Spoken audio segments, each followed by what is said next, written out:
दोस्तों नमस्कार, स्वागत है आप सभी का ऑनलाइन एडा फर्स्ट डी यूट्यूब चैनल में। जैसा कि दोस्तों आप जानते हैं किसी भर्ती संबंधित कोई भी जानकारी होती है आप सभी का ऑनलाइन एडा फर्स्ट डी चैनल के माध्यम से दी जाती है। इस वीडियो में हम बात करने वाले हैं कई बड़ी और लेटेस्ट अपडेट के बारे में। तो वीडियो को लाइक कर दें, साथ ही शेयर कर दें और चैनल को सब्सक्राइब कर लें, जिससे कि जानकारी आप सभी को ऑनलाइन एडा फर्स्ट डी चैनल के माध्यम से रियल ऑथेंटिक सबसे पहले मिलती है। चलिए दोस्तों वीडियो शुरू करते हैं। आगे बढ़ने से पहले हम बात करने वाले हैं एसएससी जीडी की बेस्ट बुक के बारे में, जो कि चक्षु प्रकाशन की है।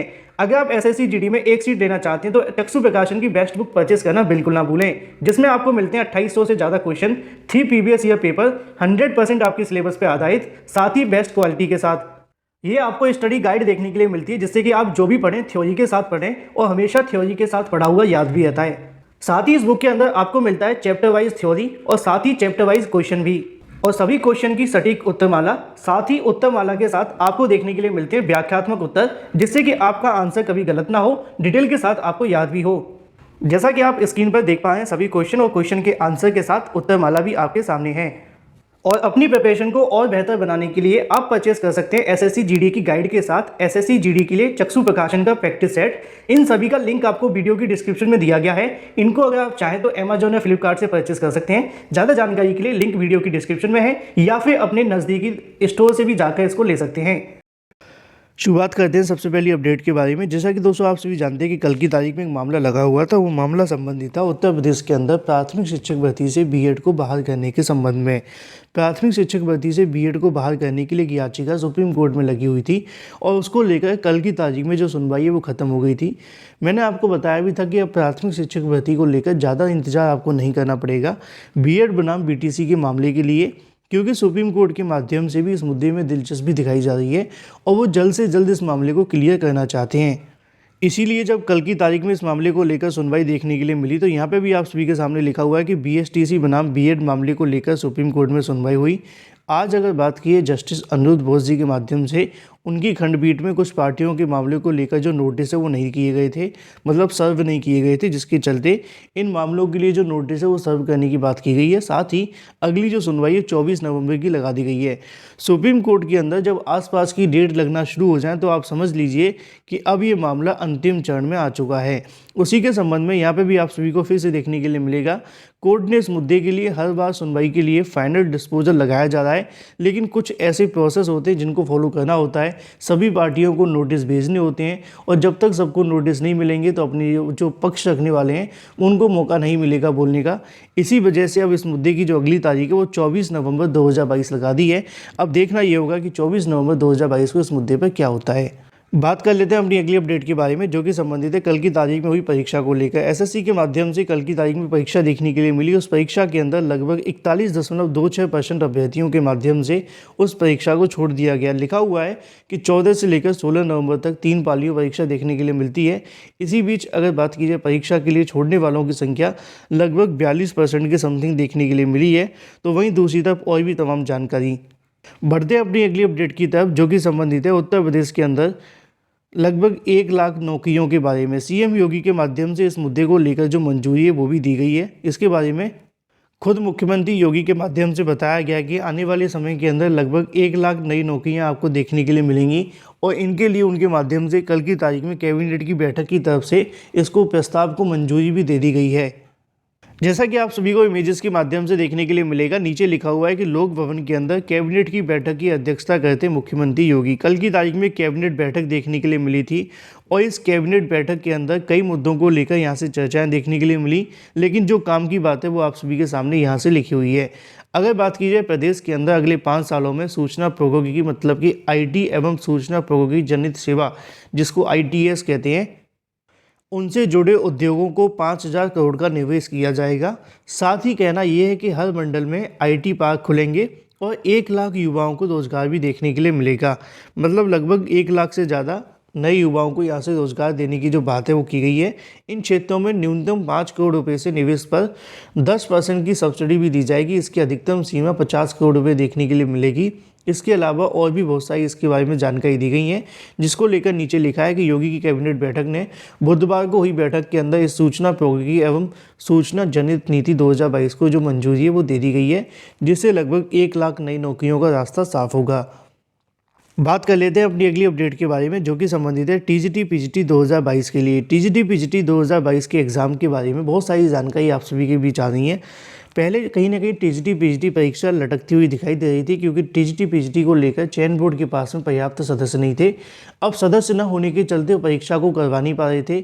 लेकिन अब ऐसे में टीजीटी पीजीटी 2022 के लिए चयन बोर्ड के माध्यम से हाल ही में 2 भर्तियों को कहीं ना कहीं जो प्रोसेस है वो शुरू किया गया है। पहली 2016 और दूसरी अगर बात की जाए तो प्रधानाचार्य भर्ती। इन प्रधानाचार्य भर्ती को लेकर जब से कार्य शुरू किया गया है, तब से कहीं ना कहीं चयन बोर्ड के माध्यम से लगातार इसको लेकर जो काम है वो किया जा रहा है। इसी बीच टीजीटी पीजीटी भर्ती को लेकर भी उनकी तरफ से काम पहले ही शुरू कर दिया गया है। भले ही उनके पास में सदस्य नहीं है, लेकिन जो छोटे मोटे काम संभव हो सकते हैं वो यहाँ पे अधिकारियों के माध्यम से किए जा रहे हैं। लेकिन वहीं दूसरी तरफ एक अच्छी बात यह है कि टीजीटी पीजीटी भर्ती को लेकर उप सचिव की जो नियुक्ति की प्रक्रिया है वो शुरू कर दी गई है। मतलब कि चयन बोर्ड के अंदर सदस्यों की जो आने की प्रक्रिया है अब धीरे धीरे करके शुरू हो रही हैं। अगर इसमें और भी गति आपको देखने के लिए मिलेगी तो आने वाले समय के अंदर जल्दी आपके सामने टीजीटी पीजीटी परीक्षा करवाई जाएगी। चयन बोर्ड ने दावा तो किया है कि उनके पास सदस्य अगर आ जाते हैं तो इस परीक्षा को फरवरी में करवा लेंगे, क्योंकि अब इससे ज़्यादा का समय आप सभी को नहीं दिया जाएगा। पहले ही आपको बहुत लंबा समय टीजीटी पीजीटी परीक्षा के लिए मिल चुका है। और जैसे ही सदस्य आते हैं तो लगभग 30 से 40 दिनों के अंदर टीजीटी पीजीटी परीक्षा को करवाने का जो टारगेट है वो चयन बोर्ड का देखने के लिए मिलेगा। मैंने कल भी आप सभी को बताया था कि ये जानकारी आप सभी के लिए सबसे ज़्यादा महत्वपूर्ण है। अगर आप टीजीटी पीजीटी एग्ज़ाम डेट का इंतजार कर रहे हैं तो उसकी वजह आप सभी के सामने लिखी हुई है। क्योंकि पहले नवल किशोर जी को यहाँ से हटा दिया गया था, डाइट प्राचार्य बना दिया गया था। अब एक बार फिर से नवल किशोर जी को उत्तर प्रदेश माध्यमिक शिक्षा सेवा चयन बोर्ड का उप सचिव बना दिया गया है। और अच्छी बात यह है कि इनके माध्यम से टीजीटी पीजीटी भर्ती के विज्ञापन 2021 और 2022 जारी किए गए थे। तो इस भर्ती को पूरा कराने के लिए सबसे योग्य और सबसे एलिजिबल अगर बात की जाए तो वो नवल किशोर जी थे, जिनको वापस लाया गया है। और इनके वापस आते ही चयन बोर्ड के अंदर सदस्यों की जो नियुक्ति की प्रक्रिया वो शुरू कर दी गई है। धीरे धीरे करके अगर सब कुछ ठीक रहा तो शासन के माध्यम से जो सदस्यों का मामला लंबित है उसको भी जल्द हरी झंडी दी जाएगी। और हरी झंडी मिलते ही टीजीटी पीजीटी एग्जाम डेट का भी अनाउंसमेंट कर दी जाएगी। तो ऐसे अभ्यर्थी जो सोच रहे हैं कि आने वाले समय के अंदर उनको ज़्यादा मौका मिलेगा तैयारी करने के लिए, बिल्कुल भी नहीं है। अब आप सभी के पास में ज़्यादा समय नहीं है। जितनी तैयारी आपने कर ली थी अब उस सभी को आपको 2 महीने के अंदर पूरे तरीके से कंप्लीट करना है। बात कर लेते हैं अपनी अगली अपडेट के बारे में, जो कि संबंधित है उत्तर प्रदेश के प्राथमिक स्कूलों में 32,000 भर्ती के बारे में।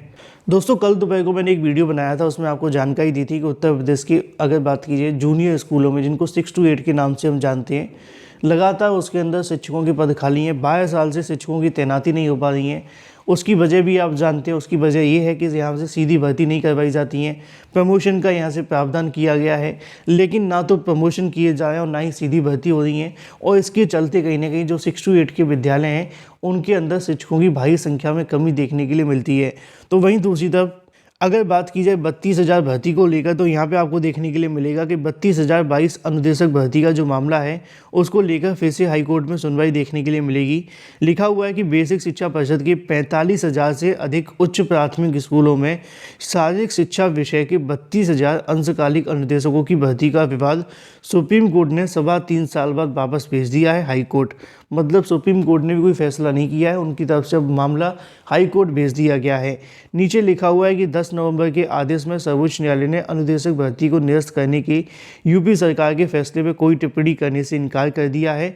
साथ ही याचिकाकर्ताओं को छूट दी है कि वो हाईकोर्ट में जाकर इस मुद्दे को लेकर जो बहस है वो कर सकते हैं। साथ ही हाईकोर्ट से पहले लंबित याचिकाओं की जल्द सुनवाई का अनुरोध किया है।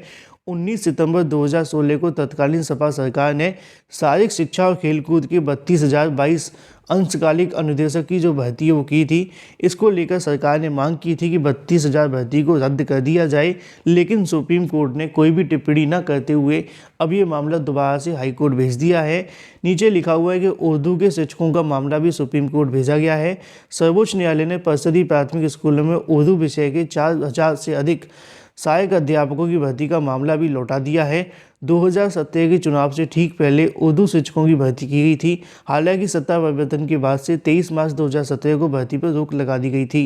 बात कर लेते हैं अपनी अगली अपडेट के बारे में, जो कि संबंधित है यूपीपीएससी प्लस यूपीएससी के बारे में। यूपीपीएससी के माध्यम से 5 भर्तियों को लेकर जो नोटिफिकेशन है वो जारी किए गए हैं, जिनके अंदर बताया गया है उनके प्राप्तांक और कट ऑफ। उत्तर प्रदेश लोक सेवा आयोग ने अलग अलग सीधी भर्तियों के अभ्यर्थियों के लिए प्राप्तांक एवं कट ऑफ अंक जारी कर दिए हैं।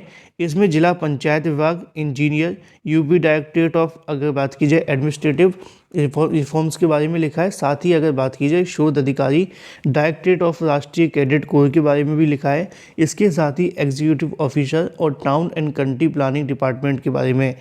साथ ही अगर बात की जाए यहाँ पे तो इन सभी को लेकर जो आपके नोटिस है वो जारी कर दिए गए हैं। इन पदों पर भर्ती के लिए अभ्यर्थियों के प्राप्तांक एवं कट ऑफ अंक 16 से लेकर 22 नवंबर तक आयोग की ऑफिशियल वेबसाइट पर उपलब्ध रहेंगे। अगर आप चाहें तो देख सकते हैं। बात कर लेते हैं अपनी अगली अपडेट के बारे में, जो कि संबंधित है पीईटी की वैधता को लेकर। पीईटी 2022 की वैधता 8 जनवरी तक बढ़ा दी गई है। इसको लेकर आज भी जानकारी दी गई है। लेकिन एक अगर बात की जाए पीईटी 2022 के परिणाम के बारे में, तो उसको लेकर बहुत सारे अभ्यर्थी पूछ रहे थे कि सर इसका परिणाम कब तक जारी होगा। तो इसका जो परिणाम होगा वो जनवरी महीने तक जारी किया जाएगा। जनवरी से पहले पहले जारी करने की कोशिश होगी, लेकिन अगर थोड़ा आगे बढ़ता है तो इसीलिए 2021 की जो पीईटी है उसकी वैधता 8 जनवरी तक बढ़ा दी गई है। आयोग के माध्यम से दिसंबर के अंदर लास्ट में कोशिश की जाएगी कि पीईटी का परिणाम घोषित कर दिया जाए और उसके बाद में जो 2021 का पीईटी उसकी वैधता खत्म हो जाए। वीडियो को लाइक कर दें, शेयर कर दें।